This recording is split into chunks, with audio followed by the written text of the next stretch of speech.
Hello दोस्तों। तो कैसे हैं आप लोग? उम्मीद करता हूँ अच्छे होंगे। मैं भी बहुत अच्छा हूँ। हम लोग क्लास 11th यानी कक्षा 11 का गणित पढ़ रहे हैं, ठीक है, जिसमें हम लोग पढ़ रहे हैं त्रिकोणमितीय फलन, चैप्टर नंबर 3 है ये, ठीक है। त्रिकोणमितीय फलन के ऑलरेडी बहुत सारे लेक्चर्स आ चुके हैं, तो यदि आप लोगों ने अभी तक नहीं देखे हैं तो पहले आप उन्हें देख लीजिए, क्योंकि मैंने बहुत बेसिक से बताया शुरू से, ठीक है। शुरू से देखेंगे तो आपको फ़ायदा भी रहेगा, और अगले सब चीज़ें जो मैं अभी यहाँ पर कर रहा हूँ, क्वेश्चन कर रहे हैं हम लोग, वो सब चीज़ें समझ में आएंगी, ठीक है। अगर बीच बीच में देखेंगे तो हो सकता है नहीं समझ में आए, क्योंकि पहले हो सकता है कुछ किसी लेक्चर्स में मैंने आपको बता दिया हो और पिछले की चीज़ें यूज हुई हों, उसमें वो आपको नहीं पता हो तो नहीं समझ में आया हो, ऐसा भी हो सकता है। तो आप शुरू से देखेंगे तो सब कुछ समझ में आएगा, बीच में देखते हैं हो सकता है बहुत सारी दिक्कत हो जाती है, ठीक है। तो मैं आपसे रिक्वेस्ट करूँगा आप शुरू से देखिएगा। चलिए देखिए, 8वां सवाल हमने पिछली बार में किया था। मैंने आपको पहला ये cos x बराबर -1/2 x तीसरे चतुर्थांश में है, तो इसके अन्य 5 त्रिकोणमितीय फलनों के मान ज्ञात किए थे, ठीक है। मैंने आपको बताया था, और भी इसमें पार्ट हैं। आज हम ये सवाल करेंगे, और देखिए ये सवाल इंपॉर्टेंट है इसलिए मैं बता रहा हूँ, कन्फ्यूजन हो सकता है। मैं आज एक दो और इसमें से बता दे रहा हूँ, आपका पूरा एकदम से क्लियर हो जाएगा। बचे हुए एक दो बचे वो आप खुद से कर लेना, ठीक है, उसमें कुछ ज़्यादा है नहीं, क्लियर। चलिए फिर आज ये सवाल करते हैं। sin x बराबर 3/5, एक्स तुम्हारा दूसरे चतुर्थांश में दिया है, इस पर बहुत फोकस करना है आपको, ठीक है। देखो, अब हमें sin x बराबर पता है। सबसे पहले आप यहाँ से cos x का मान निकालें। देखो, सबसे पहली बात ये है कि sin x बराबर पता है, x बराबर 3/5। तो यहाँ से अगर मैं cosec x निकालूँ तो cosec x साइन का उल्टा होता है, यानी इसको मैं 1/sin x लिख सकता हूँ। आप ऐसे कर लो, नहीं तो आप क्या करो, डायरेक्ट इसका मान पलट दो। भाई साइन का उल्टा होता है ना, इसका मान पलट दो। खैर आप ऐसे भी कर सकते हैं, cos x बराबर 1/sin x का मान रख दो 3/5, आएगा वही, 5 ऊपर चला जाएगा और 3 नीचे। तो यहाँ से cosec x बराबर आ गया 5/3। तो एक तो निकल आया मान, ठीक है, एक हमने निकाल लिया। अब हमें, अगर हम जानते हैं चूँकि sin square x plus cos square x बराबर 1 होता है, ठीक है। यहाँ से अगर मैं sin x का मान रख दूँ 3/5 का स्क्वायर हो जाएगा, प्लस कॉस स्क्वायर एक्स बराबर 1, ठीक है। तो यहाँ से कॉस स्क्वायर एक्स बराबर हो गया 1 माइनस 3/5 का स्क्वायर, क्लियर। अच्छा, हल करो इसको, 1 माइनस 9/25, तो 25 माइनस 9/25 आंसर, मतलब आंसर नहीं, ये इसका हल हो गया। अब ये कॉस स्क्वायर एक्स बराबर है, ये हो गया 25 में से 9 गया तो 16/25। यहाँ से कॉस एक्स बराबर आ गया प्लस माइनस √16/25, ठीक है। अब इसको अगर हल करेंगे तो क्या आएगा, देखो, कॉस एक्स बराबर 4/5 प्लस माइनस।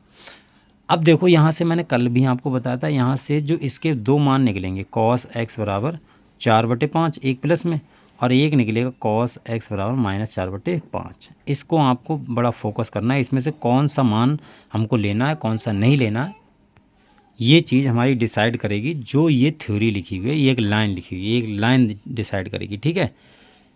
एक्स तुम्हारा दूसरे चतुर्थांश में है, बस इस पे फोकस करना है। जो एक्स है वो कौन से चतुर्थांश में है, दूसरे में। ध्यान दो आप, पहले में हमको पता है सभी प्लस के होते हैं, दूसरे में साइन और साइन का उल्टा कॉस सेक प्लस के होते हैं, बाकी सब माइनस के होते हैं, ठीक है। ये फर्स्ट होता है, ये सेकंड होता है, और ये थर्ड, ये फोर्थ, ठीक है। अब देखो एक चीज़ समझो, यहाँ पर जो एक्स है वो कौन से क्वाड्रेंट में है, दूसरे में। दूसरे में कॉस कैसा होता है, दूसरे में कॉस कैसा होता है, माइनस का। ध्यान देना, पहले में सभी प्लस के, दूसरे में जो कॉस होता है वो माइनस का होता है। क्यों देखो, एक्स हमारा दिया है दूसरे चतुर्थांश में, ठीक है। तो यहाँ से अगर मैं एक्स दूसरे में है तो जाहिर सी बात है दूसरे में कॉस कैसा होगा, माइनस का। तो जो माइनस का मान होगा वो कॉस का लिया जाएगा, प्लस वाला नहीं लिया जाएगा। तो ये वाला हम काट देंगे, ये मान हमारा हो जाएगा कॉस एक्स बराबर -4/5। अगर कॉस एक्स बराबर -4/5 है, यहाँ से सेक एक्स निकालूँ, सेक एक्स हो जाएगा तुम्हारा इसका उल्टा, -5/4। चिन्ह वही रहेगा, चिन्ह से क्या मतलब है, ठीक है, बस।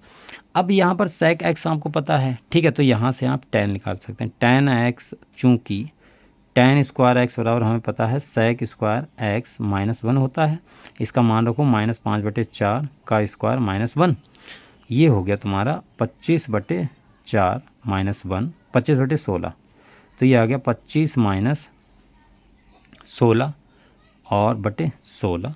तो यहाँ से tan x बराबर, देखो स्क्वायर है इधर जाएगा, ये कितना बचा 9/16, तो ये 9/16 अंडर रूट इधर चढ़ जाएगा, तो ये आ गया 3/4 प्लस माइनस का। अब हमको लेना कौन सा है, प्लस का लेना है कि माइनस का लेना है, तो x कौन से में, दूसरे में tan कैसा होता है, माइनस का, तो यहाँ से माइनस वाला आएगा, तो यहाँ से आएगा tan x बराबर -3/4। यहाँ पर आप लिख भी देना, ठीक है, हर किसी के लिए, चूँकि x तुम्हारा कौन से में है, चूँकि x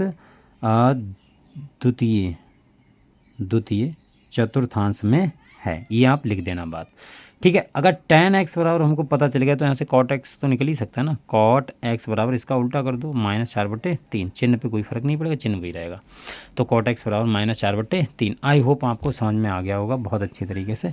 चलिए एक सवाल और है, वो भी मैं आपको बता देता हूँ, ताकि दो इसमें जो पार्ट बचेंगे वो आप आराम से कर लोगे, ठीक है। देखो अगला है sec x बराबर 13/5, x तुम्हारा 4th में है, ठीक है, ये ध्यान देना। sec x हमको पता है, यहाँ से अगर sec पता है तो हम cos निकाल सकते हैं, cos x बराबर आएगा 5/13, इसका उल्टा, ठीक है। 2 पता चल गए हमको भाई, 2 पता चल गए, ये 2 हैं, अब 4 और निकालने हैं हमको। अगर cos पता है तो sin निकाल सकता हूँ, sin square x plus cos square x बराबर कितना होता है, ये होता है तुम्हारा 1, ठीक है, ये 1 होता है। cos x का मान रख दो तो sin स्क्वायर x 1 माइनस, इसको मैं उधर ले जा रहा हूँ, तो cos स्क्वायर x, तो 1 माइनस cos x का मान है 13/5 का स्क्वायर, ठीक है। तो ये 1 माइनस 169, 13 का वर्ग होता है 169, 5 का वर्ग 25, तो देखो ये कितना आ गया, इसे आप एक मिनट, मैंने ये cos का मान 5/13 है, ठीक है, ये उल्टा लिख दिया, 5/13, ये काट दो, 5/13 का स्क्वायर, ठीक है, तो ये तुम्हारा आएगा 25/169, 169, ठीक है। तो ये इसका एलसीएम लोगे 169 माइनस 25/169, ये तुम्हारा 144 आ गया, 169, ठीक है। तो यहाँ से sin x बराबर आ गया तुम्हारे पास में sin x अंडर रूट, मतलब इधर से स्क्वायर हटेगा इधर चढ़ जाएगा, तो 144/169, ये प्लस माइनस में आएगा। 144 का वर्ग होता है 12 और इसका वर्ग होता है 13, ठीक है। तो sin x बराबर 12/13 प्लस माइनस, ठीक है, प्लस माइनस लगाना मत भूलना, ठीक है। अब x तुम्हारा चतुर्थ में है, चतुर्थ में साइन कैसा होता है, माइनस का, तो यहाँ से जो sin x की वैल्यू आएगी वो कितनी आएगी, -12/13 लिख देना, चूंकि x तुम्हारा कौन से में, 4th में है। sin x बराबर पता चल गया, यहाँ से cos sec निकाल सकते हैं -13/12, इसका उल्टा हो जाएगा, ठीक है, ये cos sec x आ गया। अब हमको tan निकालना है, tan हमको पता नहीं, tan बराबर हमें पता है tan स्क्वायर x बराबर होता है sec square x -1, sec x का मान रख दो, कितना आएगा 13/5 का स्क्वायर -1, तो कितना आ गया 169, और ये 25 हो जाएगा, 25 इधर एलसीएम ले लेंगे तो नीचे 25, ठीक है। मैं थोड़ा शॉर्ट कर रहा हूँ, ठीक है, क्योंकि अब इसमें एलसीएम लेना, कुछ करना नहीं, तो 144/25, तो tan स्क्वायर x, ठीक है, तो tan स्क्वायर x बराबर आ गया ये, तो यहाँ से tan x बराबर आ गया +/12/5, ठीक है। आई होप इसका अंडर रूट चढ़ गया, अंडर रूट चढ़ जाएगा तो इसका वर्गमूल निकालेंगे, 144 का 12, 25 का 5। अब यहाँ से देखो कौन से में x, दूसरे में tan का चिन्ह माइनस, तो यहाँ से tan कौन सा लेना है, माइनस वाला, -12/5, ठीक है, कोई दिक्कत नहीं है। तो यहाँ से tan निकलेगा, यहाँ से cot भी निकलेगा, cot x बराबर -5/12। आई होप आपको समझ में आ गए होंगे। अब ये जो बचे हुए सवाल हैं, 1-2 बचे, एक cot x बराबर बचा, देखो मैं लिख देता हूँ, एक तुम्हारा बचा cot x बराबर 3/4, और x तुम्हारा बिलोंग्स टू थर्ड, x तुम्हारा किस में है, थर्ड में है, एक ये है, और एक है तुम्हारा tan x बराबर -5/12, और x तुम्हारा कहाँ जा रहा है, x तुम्हारा सेकंड में है। यहाँ से आई होप ये आप बड़े आराम से कर लोगे, बहुत इजीली तरीके से इनको सॉल्व कर लोगे, ठीक है। तो ये हमारी एक्सरसाइज ख़त्म होगी 3C। हम अगली एक्सरसाइज करेंगे, कुछ नए कॉन्सेप्ट पढ़ेंगे, ठीक है। तब तक आप इसको कंप्लीट कर लीजिएगा, एक एक सवाल मैंने आपको बता दिया, आप आराम से कर लीजिएगा, राइट। चलिए फिर आज के लिए इतना रखते हैं, मिलते हैं अगली वीडियो, तब तक के लिए बाय।